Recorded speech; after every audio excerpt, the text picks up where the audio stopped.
The KN best suppressed class setup for Call of Duty Black Ops 4 is Hybrid Mags, Rapid Fire, Stock, and the Suppressor. For the perks, I typically am going to go with Gung Ho and Dead Silence. If you need that extra ammo because maybe you're not running Crash, go ahead and drop the Gung Ho for Scavenger. So I'm actually going to talk about a handful of different things when it comes to the KN, but I'm also going to break down my gameplay and talk about getting that first nuclear. So if you happen to enjoy the video or find it helpful in any way, please remember to hit that like button. And if you're brand new to the channel or you'd like to find your way back, please make sure you hit that subscribe button and turn it from red to gray.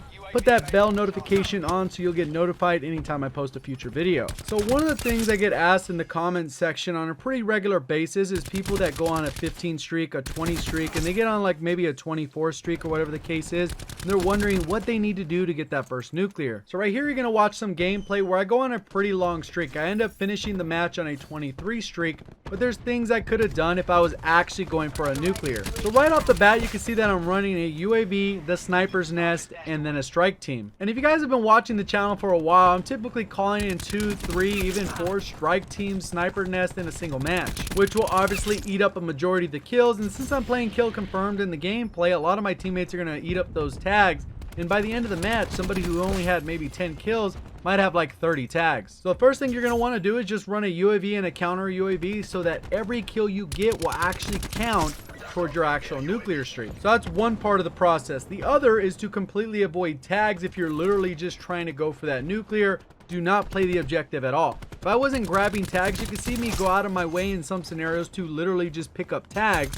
But wasn't doing that, it probably would have added another 2 minutes onto the match or whatever the case is. So by the time the end of the match comes up, I will have enough time to get an extra 7 kills, get my brutal, and then get my nuclear. So that solves one of the problems that I think a lot of people run into, is that they just run out of time because the objective was actually completed. So once you get 80 tags and kill confirmed, that's it, the match is over. Regardless if you did that in 6 minutes or 8 minutes, you're in a lobby that's going to allow you to go on that streak. You ideally want to give yourself as much time as possible, and that pretty much solves that part of it. So now we'll go ahead and move on to the other part of it, which is actually going on a 30 streak. So this is more in relation to those individuals that I was talking about where they say, hey, my most kills is 24. Whatever reason, every time I get to 24, I keep dying. What do I need to do differently? What is the secret that's going to allow me to get 30 kills? And to be honest, there's not really a secret to it. It really is about progression. So initially, maybe you get a merciless a match, then you're getting 2 mercilesses a match, and then you're getting 3 mercilesses a match. You just need to not die between those mercilesses. The same goes with getting a ruthless in a match. If you're able to get 1 ruthless in a match, try and get a merciless and a ruthless. Then eventually you get 2 ruthless together. Then you do 2 ruthless back to back without dying, and that's pretty much going to be your nuclear streak. I know it's easier said than done, but at the end of the day, that's as simple as it is. You just get lucky. You were able to get on that 15 streak initially. Just do what you did to get on that 15 streak again, but without dying, and that'll be your 30 streak. The problem most of you will run into is that you're going to change your game plan once you get close to that streak. You can get a little bit nervous, start missing your shots, and making a simple mistake that leads to your death. That's pretty much what I had to say about that nuclear streak. Now let's go ahead and jump into a gameplay breakdown on Icebreaker. You're going to see how this suppressor plays out. I'm kind of walking through my thought process as I use the weapon. And right here you can see that in my first death, I was really expecting that teammate to take care of that guy. I didn't even realize the guy was there until it was too late. And now I'm pushing back there. A lot of times this point in the match, you really want to focus on map control. Looks like the spawns are a little bit wonky. You can see there's some teammates in front of me, and it does look like something's going on over here. So I peek it really quick, and then I move back towards where the B flag traditionally is in domination. A lot of times, even though those flags aren't there, you'd pretty much still run the map the same way, where you're pushing up to about 70-75% the way to the map without actually flipping the spawns.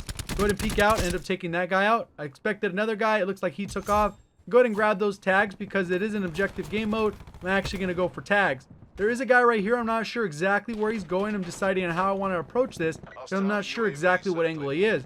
Right here, there is a UAV called in by the enemy team, so they pretty much know where I am. I have to play this pretty strategically. You know the guys right here, I don't want to end up getting shot in the back or anything like that. As it comes around, I'm able to melt him, and then I see that my teammate's coming around the side. So it looks like we are anchoring the spawn well enough so that my teammates have secured this side. So now we need to push back up to where the B flag traditionally is, and then go ahead and take over the map. You can see there's a couple guys up top. I'm already pre-aiming.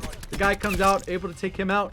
Already starting to get on my bloodthirsty. There looks like to be a guy up top. He calls out reactor core, so I kind of got to get out of there, and I pretty much got to camp and play my life. I still think the reactor core is a little too strong because I'm not able to heal myself for like 15 seconds, and my health is only at 86.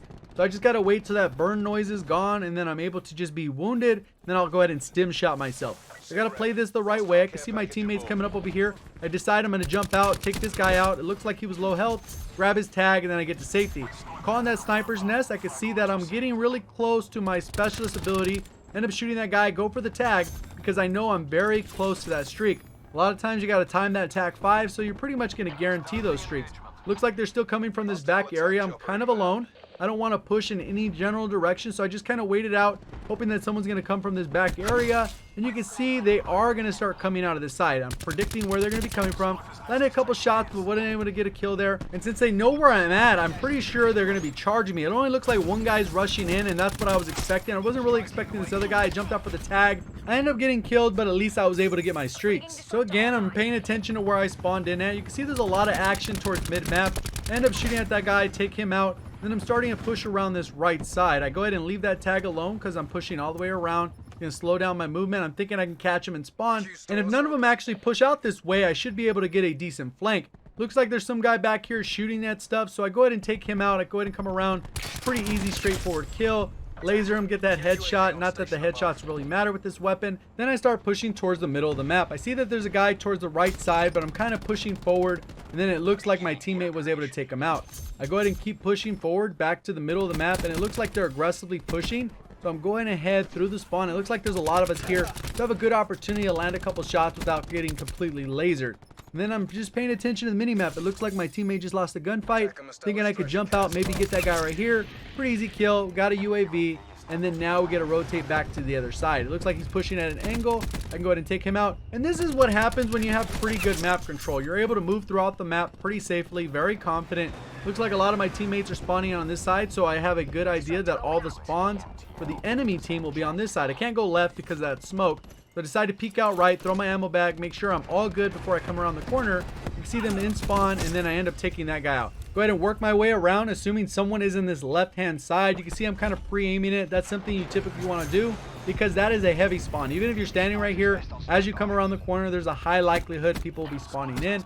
Looks like the spawn is potentially flipping. I do see a couple teammates towards that other side of the map, but it doesn't look like it was a full flip because they're still coming around over here.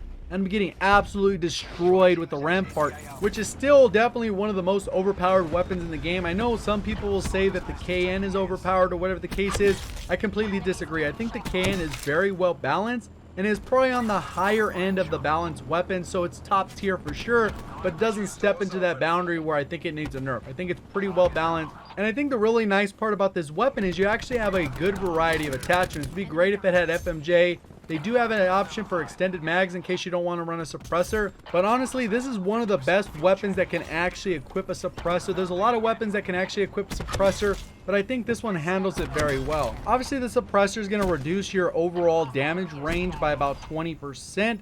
For the most part, you're going to have a little bit better accuracy. Not that the weapon has less recoil, but the reduced muzzle flash allows you to stay a little bit more accurate. And obviously the other benefit, if the enemy does not have a UAV in the air or don't see you with their fog of war, you're going to be off the mini-map anytime you fire your weapon, which is actually very useful. You'll be surprised at how many people miss you as you're coming around on the map because they do not see you pop up because you fired your weapon. So keep in mind that this is very annoying to also go against. And I talked about this kind of in my last video where I did the Vapor Best class setup with the suppressor.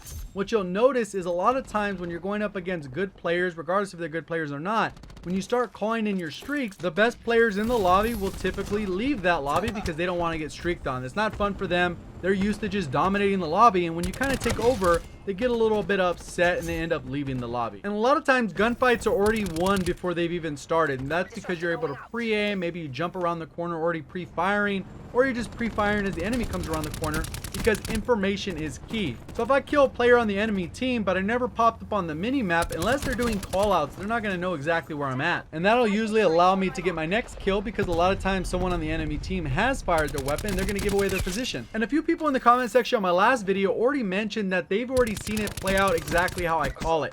You get those first couple kills, you get the UAV. That'll typically allow you to get that sniper's nest, which will typically allow you to get that strike team, especially if you use your streaks wisely along with the crash ammo and the TAC 5 boost. So initially how this process will work is you'll start with the weapons that you're most dominant with. So if that happens to be the Titan, the Rampart, the Auger DMR, the KN, whatever the weapon you are most comfortable with, you are able to get streaks. Start off with doing it that weapon first, and then slowly progress into using other weapons that are a little bit more difficult to use.